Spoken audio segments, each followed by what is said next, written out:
Electric vehicle purchases continue to accelerate, now making up at least 5% of new vehicle sales in the U.S. But for some, EVs are a hard sell because states are still developing the charging infrastructure to fuel up along the highway. TV5's Blake Keller talks to an EV owner in Standish about the challenges of trying to be future forward in rural Michigan.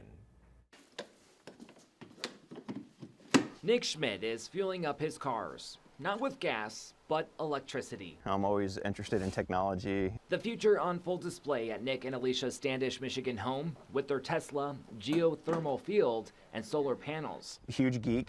They are also the first in the U.S. to own Ford's F-150 Lightning. That was a total surprise, but for the most part, I mean, it doesn't look like a EV truck. And taking trips in Upper Michigan and the UP is a frequent family activity. When you're towing, it has instant torque. Making long-distance trips with their daughter more manageable.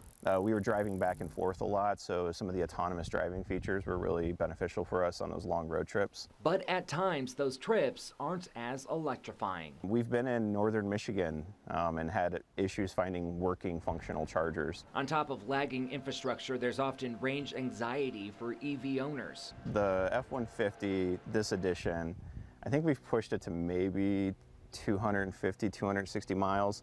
The bigger issue is when we're towing, your range is basically cut in half, and in that case, we've come a little closer than you probably want to in rural parts of Michigan. Nick and Alicia's experience with electric vehicles helped them adjust to long trips without range anxiety, and both of them say, along with many others, that investing in the infrastructure is vital to electrification.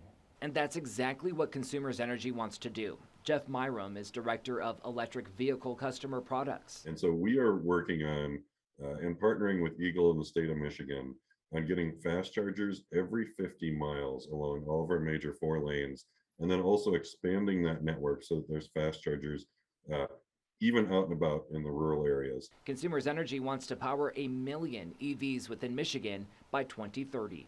So for example, on the Sunrise side of the state, Rogers City, Tawas, West Branch are all locations that we've worked with recently, and there's fast chargers ready and available for folks there. So we're excited to hear the state's putting a lot of investment in that because we love to go up north, and so we're excited to be able to take our vehicles there and be able to enjoy Michigan. The state is also getting $110 million from the bipartisan infrastructure deal. It will increase the charging network. For Schmidt, he'd like policies to follow. And politicians to realize that this can work here.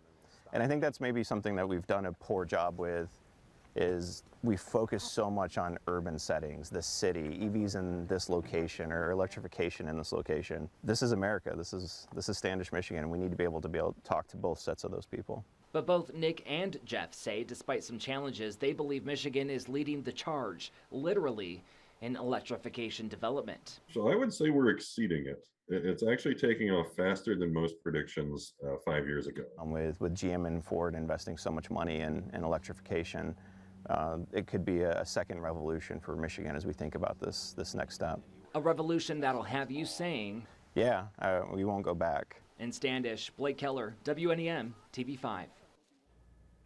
And many new electric vehicles qualify for a $7,500 tax credit, and some used ones can qualify for a $4,000 credit. Consumers Energy also offers a $500 rebate to residential customers who install a qualified Level 2 EV charging station.